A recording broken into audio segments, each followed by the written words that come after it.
constrangimento na qual o governador colocou a sua base, impondo uma votação no momento totalmente desfavorável para que isso ocorresse. Impõe aos estados uma mordaça e uma subserviência em relação à União, que se comporta como agiota, esguelando, desculpe até esse termo, a questão fiscal dos estados. Faltou habilidade política porque o governador nega a política. Mais uma vez, o carro da história está passando na frente do governador e ele insiste em que a Assembleia deve votar o regime de recuperação fiscal, porque ele se comporta como um caloteiro que não assume aquilo que deve e não quer pagar a dívida que ele aumentou consideravelmente. É bom lembrar que a tragédia, ela foi criada por uma opção lá atrás de agradar o mercado internacional, e aí Minas, sem dúvida nenhuma, é o que mais sofreu com essa opção da chamada Lei Candir. O regime de recuperação fiscal. Uma tragédia para Minas Gerais, para os mineiros e para o servidor público. Os principais nomes do cenário político passam por aqui. Café com Política. Recebendo o deputado estadual, integrante da oposição ao governo Zema na Assembleia Legislativa, professor Cleiton do PV. Deputado, mais uma vez, seja muito bem-vindo aqui à FM do Tempo. Bom tê-lo conosco mais uma vez. Obrigado, Guilherme. Bom dia, Thalita. Bom dia a todos os ouvintes da Rádio Tempo.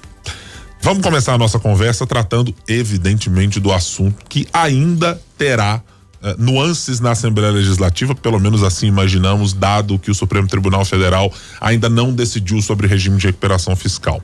De que tamanho foi o resultado de ontem, dessa primeira aprovação do regime de recuperação fiscal, sob o ponto de vista da oposição? Imaginavas que ia acontecer?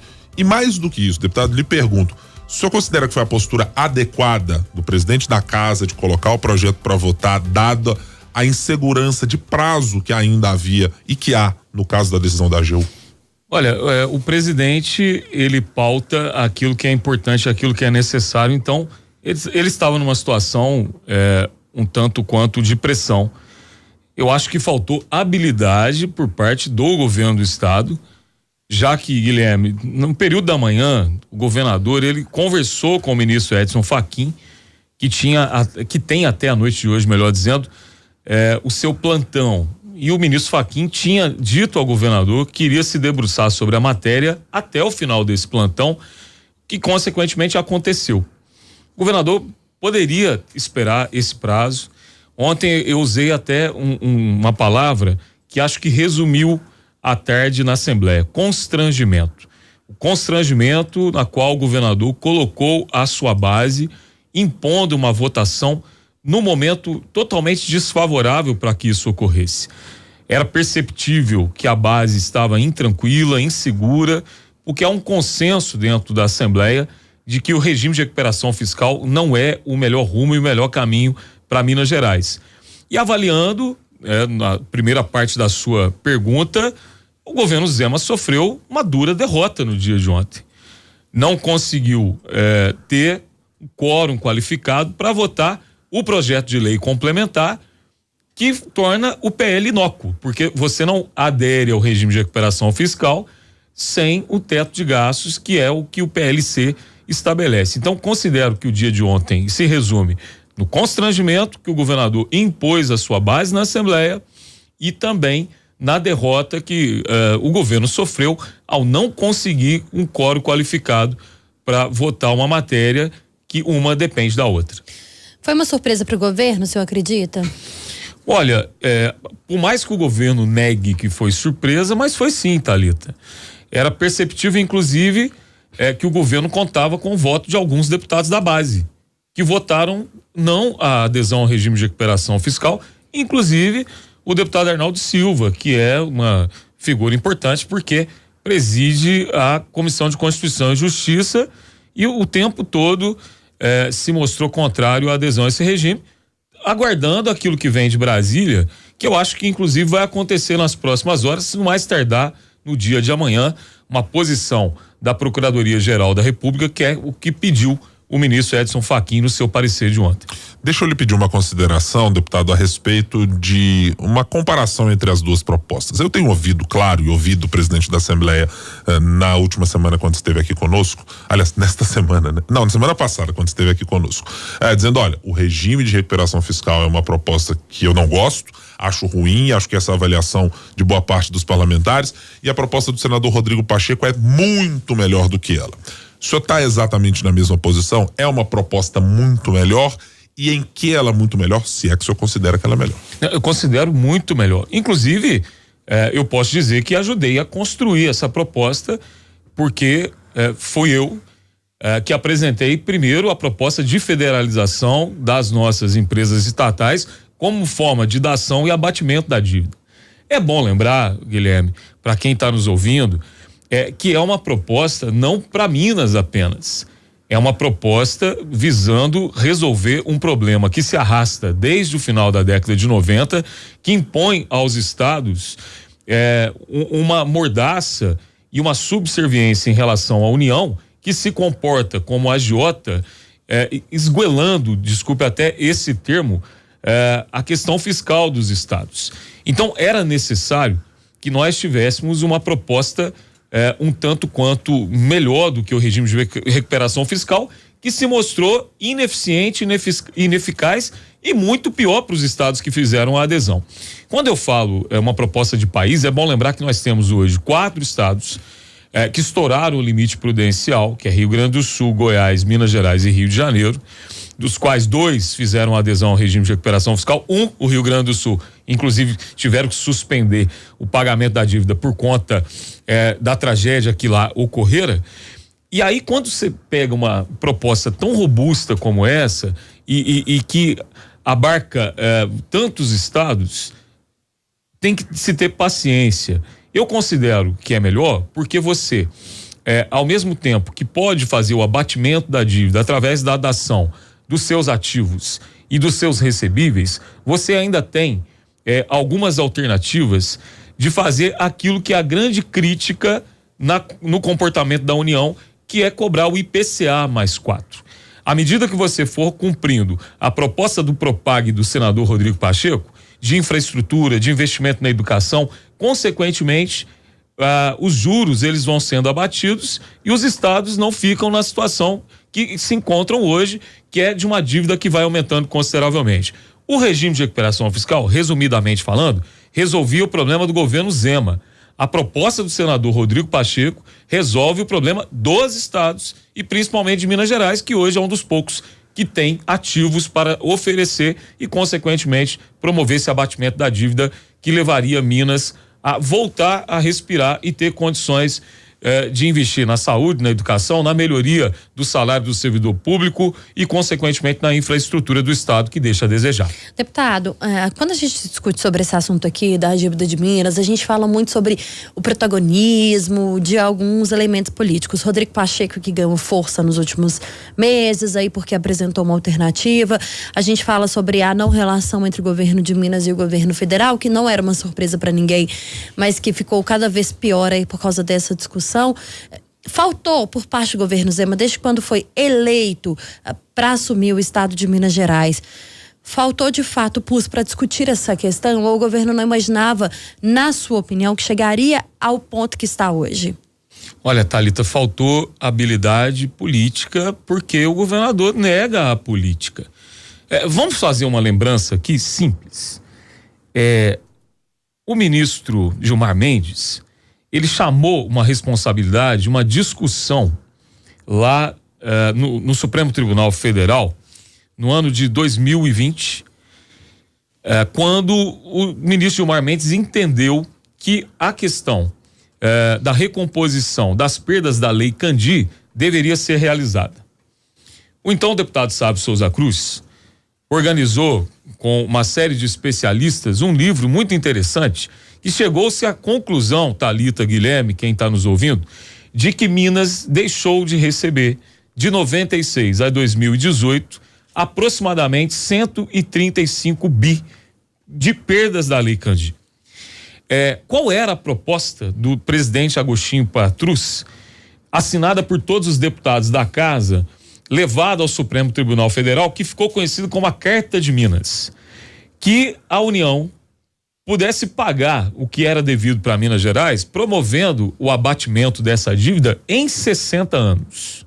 Naquele momento, Thalita, respondendo a sua pergunta, esperava-se que o governador do estado fizesse uma defesa dos interesses de Minas, e ele aceita receber apenas 9 bilhões em 27 anos dentro de um governo da qual ele tinha uma ligação muito maior do que tem com esse, porque era o governo Bolsonaro, e ele era considerado ali uma das bases bolsonaristas entre os governadores brasileiros.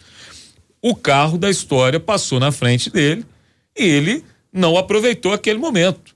Mais uma vez, o carro da história está passando na frente do governador e ele insiste em que a Assembleia deve votar o regime de recuperação fiscal, porque ele se comporta como um caloteiro que não assume aquilo que deve e não quer pagar a dívida que ele aumentou consideravelmente por não pagar um centavo da mesma durante esses últimos anos de governo, inclusive num ano e meio do governo Lula, onde por várias vezes ele tem um comportamento político de enfrentamento quando ele poderia ser um homem mais do diálogo. O encontro de contas, ou o Propag, e o nome que se vai dar agora, a partir de agora, inevitavelmente vai colocar a precificação dos ativos na mesa de negociação. O governo Zema outrora falou em 60 bilhões de reais quando tratava, por exemplo, da Codemig. Há discussões o quanto se pode ter de um valor de CEMIG e Copasa. Eu queria uma posição do quanto o senhor acha que essa avaliação deve se dar. Porque já ouvimos por parte da Fazenda Nacional, da Secretaria do Tesouro, por exemplo, olha, 60 de valor da Codemig é uma coisa, mas na hora que vai colocar na prática, não é exatamente o valor esperado. O senhor já tem uma estimativa ou quanto imagina que esses ativos poderão valer? Eu escrevi até um artigo sobre isso para o jornal O Tempo, fazendo uma consulta com pessoas do mercado de grande responsabilidade sobre a valuation desses ativos. É bom lembrar, olha que interessante, Guilherme e Thalita. A Goldman Sachs, ela apresenta, quando da proposta de adesão ao regime de recuperação fiscal, uma desestatização da Codemig, onde ela valia 25 bilhões. Uhum. Então, o governo oferece ao mercado a Codemig por 25 bi. E para o governo federal, 60. É bom lembrar que para valer 60, é preciso que a Assembleia vote a proposta de emenda à Constituição que eu apresentei e foi aprovada na Comissão de Constituição e Justiça, que permite que as lavras, principalmente a lavra de nióbio, possa ser repassada à União.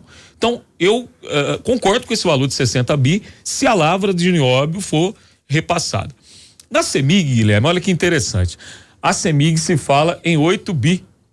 Só que essa avaliação, ela é equivocada da mesma forma que se fez através da Goldman Sachs a avaliação da Codemig. Explico por quê. Nas empresas públicas, você não pode fazer apenas uma avaliação acionária, uma avaliação das ações. Você tem que fazer uma avaliação dos ativos, dos imóveis e, consequentemente, daquilo que a empresa também tem de representatividade no mercado. Explico. Por que acho que a CEMIG não vale apenas 8 bi? Chegamos à conclusão de que o valor dela hoje seria de 24 bi, porque a CEMIG contém a maior linha de transmissão do Sudeste brasileiro. Ainda tem participação em empresas grandes, robustas e altamente rentáveis como a Taesa. Percebe-se claramente, inclusive, uma desidratação, uma venda de ativos na CEMIG, até para tentar diminuí-la no mercado e, consequentemente, não torná-la atrativa para a União. Mas é bom lembrar que há uma questão muito interessante da possível federalização da CEMIG, que seria, no estudo de muita gente, a possibilidade da União recuperar o controle acionário sobre a Eletrobras. Então, chama a atenção dos mineiros e a atenção dos brasileiros de um setor estratégico, de um contrato leonino, danoso, prejudicial ao país, que foi essa privatização da Eletrobras, e a possibilidade de uma federalização da CEMIG reparar esse erro, já que energia é algo que não se privatiza em lugar nenhum do mundo. E os lugares que privatizaram, estão promovendo um processo de reestatização. Então eu acho que a gente tem... Faltou Copasa para minha conta. Copasa, 9 bi. 9 bi. Obrigado. 9 bi. A Copasa é o valor que o mercado analisa. A Copasa é uma questão mais complicada lá em Brasília, tá? Por conta do marco regulatório do saneamento, teria que ser melhor discutido aí. E vale lembrar também que essa discussão ela é tão interessante que nós temos um triplex na cabeça da Assembleia. No caso de federalização, trago isso aqui porque a gente está estudando e avaliando. Como que fica a questão do referendo? Uhum. Essa é uma dúvida que ainda paira e ela não é consensual entre os legisladores da Assembleia de Minas. No entendimento do deputado professor Cleito, não precisa de referendo, porque nós não estamos falando de privatização. Nós garantiríamos o referendo para que Minas tivesse ainda, mesmo sob o controle da União, a possibilidade do seu povo decidir se quer ou não a privatização daquelas que constam na Constituição, no caso a CEMIG e a Copasa. Seria medida emergencial do ponto de vista em relação à dívida. Agora, deputado, o senhor acredita que vai chegar mais um prazo para essa negociação? Olha, eu acredito, Thalita, porque na verdade nós estamos diante de uma negociação que envolve muitos entes. Inclusive um ente que apareceu que até então ele não tinha sido consultado, que é a PGR. Se consultava a Advocacia Geral da União, se consultava os estados interessados. Dessa vez o ministro Fachin surpreende pedindo a opinião da Procuradoria Geral da República. Mas eu entendo, e aí eu falo aqui exclusivamente do ponto de vista político, que o senador Rodrigo Pacheco, ele não faria nenhum movimento desse, não traria para si uma responsabilidade tamanha se não tivesse conversado anteriormente com esses entes para que você tivesse na mesa das negociações uma paciência nesse prazo, já que quando você vai em Brasília, você percebe claramente que existem ainda alguns desentendimentos no Ministério da Fazenda, na Secretaria do Tesouro Nacional. Os técnicos da Secretaria do Tesouro Nacional não são políticos. Então eles fazem uma defesa do Ministério da Fazenda do ponto de vista técnico de quem quer aumentar a arrecadação. Só que aí entra na jogada a política que está acima da técnica e por isso eu acho que o senador Rodrigo Pacheco, o presidente Lula, tem uma parcela muito grande de avanço nessa questão. E hoje a notícia que sai em um grande canal de comunicação que o senador Rodrigo Pacheco promete que na primeira quinzena de agosto todas as arestas estarão aparadas desse projeto e ele será votado no Senado e consequentemente ele já deve ter acordado também com Arthur Lira para que na Câmara dos Deputados nós tenhamos celeridade e consequentemente um projeto aprovado e que enterre definitivamente esse fantasma chamado regime de recuperação fiscal. Deixa eu perguntar agora de um ponto de vista dessa discussão, eu vou deslocar o meu eixo de olhar como se eu estivesse no ponto de vista da União.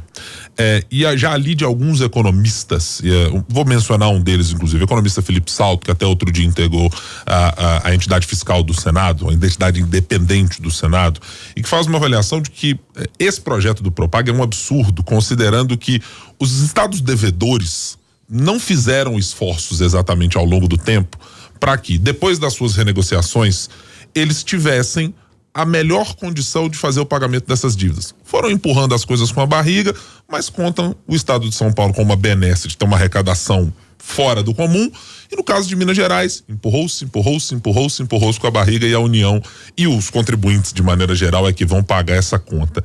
Que avaliação o senhor faz sobre esse ponto de vista econômico que está sendo trazido para essa Interessante, aqui daria um programa todo e uma discussão bem mais ampla, mas se esquece o caro economista de que essa situação foi provocada pela própria União. No caso, principalmente dos estados que dependiam da exportação de commodities, como é o caso de Minas Gerais, o que a Lei Candir fez conosco, eu tenho, por exemplo, aqui, Guilherme, na cabeça, alguns municípios de Minas Gerais que perderam com a Lei Candir ao longo desse período, que é o que a gente tem de conta de 1996 a 2018. Eu dou um exemplo aqui, o município de Contagem perdeu nesse período aproximadamente 1 bilhão e 200 milhões em arrecadação. o que poderia levar à construção de mais creches, de mais escolas, de melhoria dos hospitais. Então, eu concordo com ele que os estados também não fizeram os seus esforços. Concordo com ele que governadores aí foram irresponsáveis nessa relação, inclusive não tentar avançar nessa negociação. Mas é bom lembrar que a tragédia, ela foi criada por uma opção lá atrás de agradar o mercado internacional e, consequentemente, trazer prejuízos na arrecadação desses estados.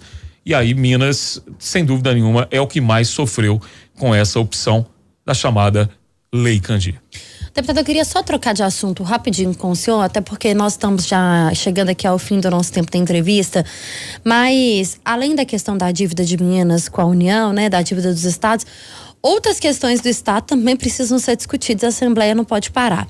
Na semana passada, inclusive, eu vi algumas cobranças de alguns deputados para o presidente da casa, o deputado Tadeuzinho, em relação às vistorias veiculares no Estado, que é um assunto que está sendo discutido há mais de anos já e que tem gerado aí muita discussão e muita cobrança por parte principalmente dos empresários, que acreditaram numa palavra do governo e que sequer hoje conseguem trabalhar. Há alguma expectativa de avançar, de fato conseguir o governo cumprir aquilo que foi prometido? A Assembleia tem recebido alguma cobrança por parte dos empresários?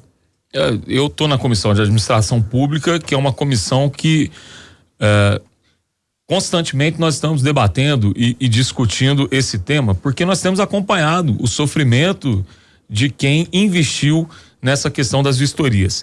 Inclusive, Thalita, estou tentando construir lá, estamos analisando um novo projeto de lei que corrija os problemas do projeto de lei que foi apresentado e que, consequentemente, não está trazendo isonomia e prejudicando algumas vistorias. Nós temos aqui situações aqui em Belo Horizonte absurdas. Você tem vistorias que atendem 20 veículos por dia e outras que atendem 200. Que é um problema criado pelo próprio governo do estado. Alguns que não chegam nem a 5, né, deputado? Exatamente. No interior, em algumas cidades, pior ainda.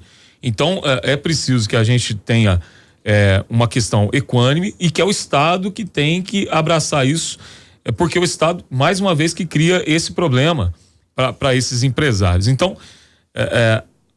exaustivamente temos discutido isso. Fui ao Tribunal de Contas, inclusive para provocar o Tribunal de Contas, para que o Tribunal de Contas se debruce sobre essa questão. E toda a minha solidariedade aos historiadores que sabem que podem contar com o nosso mandato. Só que eu avisei que isso iria acontecer. Na hora do projeto, eu gostaria de ter colocado algumas emendas que corrigiria esse problema. O que me foi dito é que não precisava fazer isso porque o governo do estado daria garantias de que através de decreto resolveria, solucionaria as brechas que o projeto deixava. Mas ainda dá tempo da gente consertar e tentar fazer aqui a justiça social para essas pessoas, muitas delas já com empréstimos bancários, com empréstimo consignado, não conseguindo nem colocar comida na mesa, o que é muito triste. Nós estamos conversando com o deputado estadual professor Cleiton do PV. No Café com Política. Hora do bate-pronto. Vamos então às perguntas objetivas e respostas objetivas. Deputado, uma nota para o governo Zema de 0 a 10. 2. A atuação do líder de governo João Magalhães com a oposição. Muito habilidoso, uma pessoa de bom trato e que tem resolvido muitos problemas dentro da casa pela sua experiência. O regime de recuperação fiscal. Uma tragédia para Minas Gerais, para os mineiros e para o servidor público. A atuação do presidente da Assembleia, Tadeu Martins, nesse processo. Um homem de consenso, de diálogo, um homem certo na hora certa.